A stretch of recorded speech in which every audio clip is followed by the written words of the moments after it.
पाहुयात दिल्ली बॉर्डरवर शेतकरी एकवटलेले आहेत। पंजाब हरियाणामधील शेतकरी आता अधिकच आक्रमक झाल्याचं पाहायला मिळत आहे। भारत अमेरिका व्यापार कराराला शेतकऱ्यांचा विरोध आहे। तर या निमित्तानं आता हे शेतकरी एकवटलेले आहेत। महत्त्वाची आणि मोठी ब्रेकिंग न्यूज आपण पाहतोय। खऱ्या अर्थाने ही दोन दृश्य आम्ही दाखवतोय। एका बाजूला दिल्ली बॉर्डरवर शेतकरी एकवटलेले आहेत। शेतकऱ्यांचं देखील आंदोलन आता सुरू झालेलं आहे।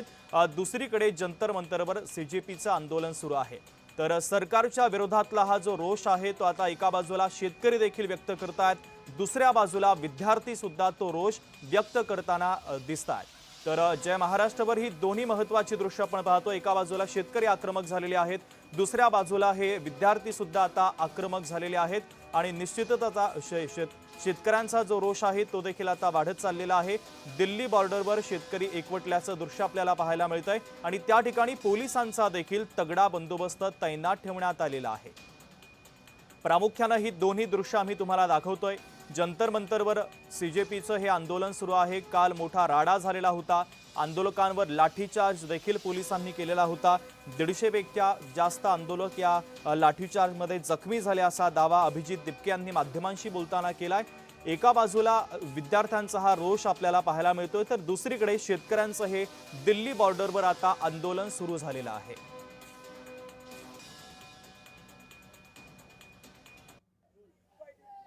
सध्या मी आलो आहे दिल्लीतील जंतर मंतर या ठिकाणी। खरं तर संपूर्ण लक्ष राज्याचं असेल, दिल्ली राजधानीचं असेल किंवा मग संपूर्ण देशात असेल, हे आता लक्ष वेधून घेतलेलं आहे। अभिजित दिपके, कॉक्रोच जनता पार्टी आणि सोनम वांगचुक। सध्या मी जे मुख्य व्यासपीठ आहे, जिथे मागील अनेक दिवसांपासून, मागील 23 ते 24 दिवसांपासून आंदोलन सुरू होतं, त्या ठिकाणी पोहोचलेलो आहे।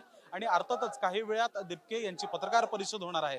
खरं पाहायला गेलं तर काल जे घडलं ते घडल्यानंतर सर्व देशाचं लक्ष, विरोधी बाकांवरच्यांचं लक्ष, सत्ताधाऱ्यांवरचं लक्ष हे याच आंदोलनाकडे लागलेलं आहे। कारण की अशा पद्धतीचं आंदोलन जे झालेलं आहे ते आजपर्यंत दिल्लीत झालं नसावं, अशा पद्धतीने हाक देण्यात येत आहे। अशामध्ये समजा गेलं तर नेमका आजची रणनीती कशी असणार आहे, आजची दिशा कशी असणार आहे, यावर सगळ्यांचं लक्ष आहे।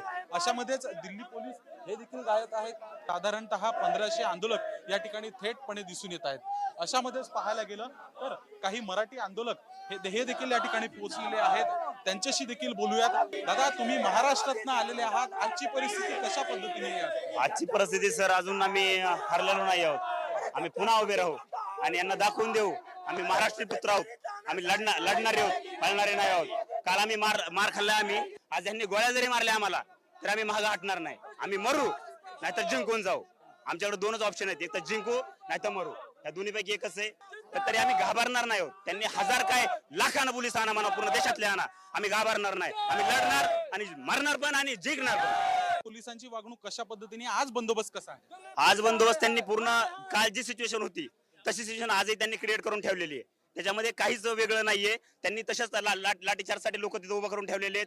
परत ते आसूगोसचे जे टँकर ते उभा केलेले आहेत, पाणी भरण्यासाठी टँकर उभा केलेले तिथं येतात। ते बघत पण होतो, मी पण व्हिडिओ काढले त्यामध्ये काही, जेणेकरून त्यांनी आज पण ते असंच करणार आहेत। काल पण जसं केलं होतं की बॅरिकेड लावले होते, थोडे लोक पुढे गेले की अडवायचे, परत मारायचे, परत ते वापस आले की परत बॅरिकेड लावायचे, एक गेट खोललं परत बाहेर लावायचे आणि परत लाठीचार्ज करायचे। आणि त्यानंतर त्यांनी आसू गॅसचे आम्ही शांतीने बसलो होतो तिथं। चंद्रशेखर आझाद ज्यावेळी आले होते त्यावेळी त्यांनी सांगितलं होतं की तुम्ही थांबा म्हणून, आणि आम्ही शांत रीतीने थांबलो होतो त्यांच्या शब्दावर। पण ह्यांनी त्याच्यावर सुद्धा आक्षेप घेतला आणि त्यांनी आसू गॅसचे गोळे फेकले आणि तिथून पूर्ण आंदोलन पूर्ण खराब करून टाकलं त्यांनी स्वतः। आमच्याकडे पण काही व्हिडिओ आहेत, आम्ही सेव्ह करून ठेवलेत। ते ह्यांनी स्वतः गाड्या फोडलेल्या आहेत, दगडफेक केली ह्यांनी स्वतः पोलिसांनी। अरे पोलीस आहेत का दल्लेत आहेत बीजेपीचे? आज खोट नाही सांगत। आज तर मी ज्या लोकांनी बीजेपीला मतदान केलं ना त्यांना हात जोडून सांगतो, तुम्ही पण आज आमच्यावर वेळ आहे, उद्या तुमच्यावर यायला वेळ लागणार नाही। जर आग लागली असेल ना आसपास पण, तर ते आपल्या घरापर्यंत यायला वेळ लागत नाही। त्यामुळं सगळ्याजणांनी जागे व्हा। मी म्हणतो इथपर्यंत या अथवा नका येऊ, पण तुम्ही तुमच्या शहरापर्यंत तरी पोहोचा, शहरामध्ये आंदोलन करा यांच्या समर्थनात। आज तुमच्यापर्यंत पण व्हिडिओ पोहोचले असतील बरेच, बाकीचे न्यूज चॅनल तर आले नाहीत, पण तुम्ही इथपर्यंत आला सर दादा, खूप बरं वाटलं। म्हणजे आपल्या महाराष्ट्रातले लोक तरी कमीत कमी इथपर्यंत मेन स्ट्रीम मधले पोहोचलेत।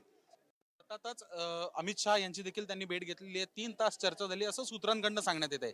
3 तासात नेमकं काय झालं असेल? राजीनामा घ्यायला इतके दिवस लागतात, खरं तर महिने बोलायला लागेल। अशामध्येच आता 24 तासापेक्षा जास्त वेळ झालाय की आंदोलनाला एक वेगळं वळण आलं आणि हिंसक वळण आलं होतं। अजून देखील राजीनामा नाही। कशाचं वेट अँड वॉचची भूमिका आहे या सरकारमध्ये? आम्ही इथे येऊन लाठीचार्ज केला। हे जे वळ आहेत ना आमच्या अंगावरचे, हे वळ आहेत ना आमचा दागिना आहे, आणि हा दागिना आम्ही हमेशा मिरू। आणि हे जे सरकार आहे ना, यांच्या जर तर ह्यांनी राज्य चालू नयेत आणि हे अमित शहाला भेटले, ह्याला भेटले, त्याला भेटले. जर असेल ना तुमच्यात दम, हे काय याचा राजीनामा घेऊ शकत नाही तुम्ही? म्हणजे हे RSSच्या दावणीला बांधलेलं सरकार आहे असं मला वाटतंय, की तिकडून जोपर्यंत आदेश येत नाही तोपर्यंत हे काही करत नाहीत, असं मला तरी वाटतंय. समजा मी तुम्हाला आता विचारतो की मी तुम्हाला 1 दिवसासाठी संसदेत पाठवतो, खासदार म्हणून किंवा प्रतिनिधी म्हणून किंवा वेगळं काय, तर नेमकं तुम्ही काय करणार? सगळ्यांच्या मनातली भावना काय? सगळ्याच्या मनातली भावना हेच आहे की एज्युकेशन हे लोकांचं जगण्याचं साधन आहे. जे जन्मसिद्ध हक्क जो म्हणतात ना, हे शिक्षण आहे. अन्न, वस्त्र, निवारा आणि त्यानंतर येतं शिक्षण. हे शिक्षण व्यवस्था जी आहे ही व्यवस्था आमच्या हातात नाहीये, ही शिक्षण व्यवस्था सरकारच्या हातात आहे. म्हणून ती बदलणं गरजेचं आहे. जोपर्यंत ते सुधारणार नाहीत, आज आम्हाला रस्त्यावर शिक्षणासाठी रस्त्यावर यावं लागतं. ही दुर्दैव आहे पूर्ण देशाचं, की शिक्षणासाठी तरुणांना आपल्या हक्कासाठी जर रस्त्यावर यावं लागत असेल तर करताय का तुम्ही? नेमकं कुठल्या दिशेने चाललाय हा देश? हा हिटलरशाहीकडे चाललाय. काल जे बघितलं ना, तर ते हिटलरशाहीच असू शकते असं मला वाटतं. जोपर्यंत हे बदलणार नाही तोपर्यंत आम्ही लढत राहू. याच्यामध्ये अजून तरी मला वाटत नाही की मी जर संसदेत गेलो तर ह्या तरुणांच्या प्रश्नासाठी मी शेवटच्या श्वासापर्यंत लढेल. एज्युकेशन, हेल्थ, ह्या ज्या 2 गोष्टी आहेत ह्या पण सुद्धा सरकार देऊ शकत नाही. नोकऱ्या तर सोडून द्या. मी 2014ला माझं पहिलं इलेक्शन होतं, त्यावेळी मी 18 वर्षाचा झालो होतो. त्यावेळी वाटायचं मला की जे नरेंद्र मोदी आहेत, चायवाले आहेत, आपल्यातला माणूस कोणतरी पंतप्रधान होणार. अरे ते काँग्रेस भ्रष्टाचारी होतं म्हणून तुम्हाला आम्ही बोकांडी बसवलं ना. तुम्ही जर आमच्याच बोकांडी बसून जर आम्हालाच मारित असाल तर काय उपयोग आहे ह्या सरकारचा? मी स्वतः प्रचार केला होता नरेंद्र मोदीचा. मी औशामध्ये होतो, लातूरमध्ये. त्यावेळी मी स्वतः प्रचार केला होता. तिथे गायकवाड म्हणून उभे होते. आम्हाला वाटायचं बाबा पंतप्रधान बनेल, चायवाला बनेल, देश बदलल, नोकऱ्या येतील, सगळ्यांच्या अकाउंटला पैशांचं सोडून द्या, आम्हाला पैसे ते बनले 15 लाख भेटतील. आम्हाला नको ते 15 लाख. तुम्ही आम्हाला एवढे मोठे मोठे आश्वासन दाखवले होते, भ्रष्टाचार संपू. आज सगळ्यात जास्त जर भ्रष्टाचार असेल ना, हा भारतीय जनता पार्टीच्या काळात झालेला आहे. काँग्रेसच्या काळात होता, मी नाही म्हणत नाही. आणि आज जी उरलेली काँग्रेस आहे ना, कमीत कमी जे असेल ते असेल, तर ते कमीत कमी असेल थोडेफार तरी, तर त्या लोकांना पण